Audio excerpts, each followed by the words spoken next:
Dos de las aplicaciones más evidentes del movimiento rectilíneo uniformemente acelerado son la caída libre y el lanzamiento vertical. Podemos encontrarlos en las páginas 218 y 219 del libro. Se caracterizan porque la aceleración que van a utilizar en este movimiento va a ser la aceleración de la gravedad, que de acuerdo con los ejes coordenados va a ser menos 9,8 metros segundo cuadrado. El signo negativo se debe a que la gravedad siempre apunta hacia abajo en el eje Y, por lo tanto tiene una dirección y sentido de menos j. Para una caída libre desde el reposo, su velocidad inicial, ya que es caída libre, es 0, empieza a caer sencillamente sin velocidad. Y su velocidad final va a ser igual a la velocidad inicial, que es 0, menos g por t. Para entender esta fórmula debemos recordar la velocidad en el movimiento rectilíneo uniformemente acelerado, que era la siguiente, más aceleración por tiempo. Dado que la velocidad inicial es nula, porque sencillamente lo dejamos caer, y la aceleración es la gravedad, ponemos directamente menos g por t. Mucho ojo, si pongo aquí un menos, al sustituir la g escribo directamente 9,8.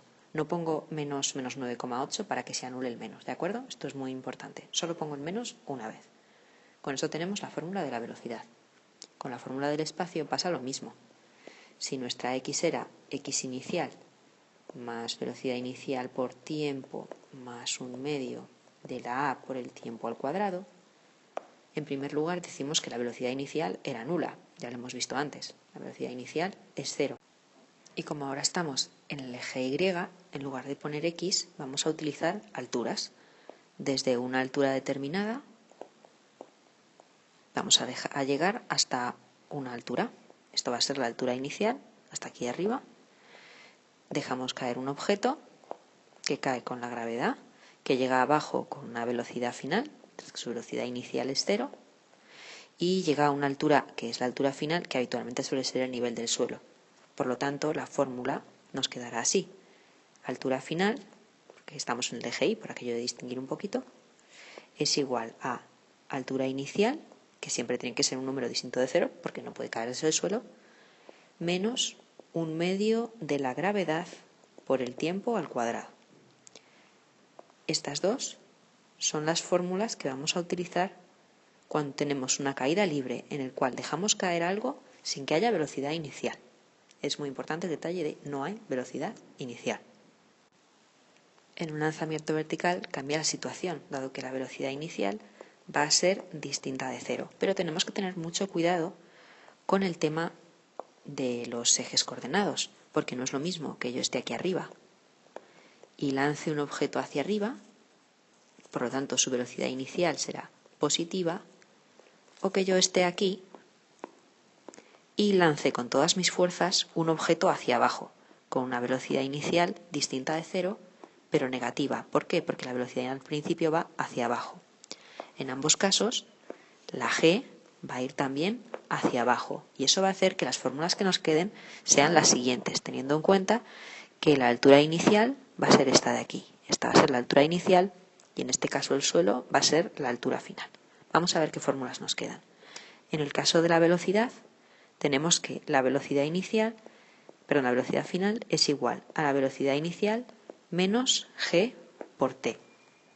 Aquí es imprescindible meter el signo de la velocidad, porque claramente si lanzamos hacia abajo, pues va a llegar, bueno, en este caso va a llegar con la misma, por distintos motivos que ya se verán en los ejercicios. Pero tenemos que esta velocidad hay que meterla con el signo que tiene. Si la lanzamos hacia abajo, negativo; si la tiramos hacia arriba, positivo.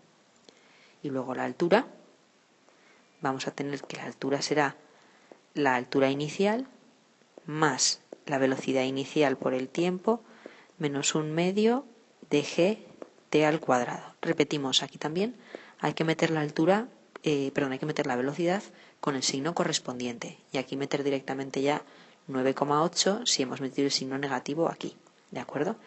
Esto va a ser muy importante porque si estamos a una altura intermedia, no es lo mismo si directamente nos tiramos hacia abajo que si tiramos hacia arriba y luego cae hacia abajo, ¿de acuerdo? Entonces, datos interesantes: cuando estoy lanzando, en este caso hacia arriba, cuando llegue arriba del todo, que a veces nos lo preguntan, ¿Qué situación se va a dar? Pues muy sencilla. Cuando estamos arriba del todo y empezamos a caer, ¿qué ha pasado? Que nos hemos parado. Arriba del todo, la velocidad es cero, porque si yo subo, me paro, empiezo a caer. ¿Vale? Ese es un detalle interesante para algunos ejercicios. Por lo demás, las dos fórmulas que vamos a utilizar son estas. En toda esta lección tampoco es interesante si nos aprendemos las fórmulas de memoria, ya que básicamente son las fórmulas del MRUA, en los cuales se cumple la condición de que la aceleración es la g, y luego ya tenemos que ver qué sucede con la velocidad inicial, la final, las alturas, si lanzo hacia arriba o hacia abajo. Por lo tanto, creo que no es imprescindible sabernoslo de memoria, sino entender cómo se sacan.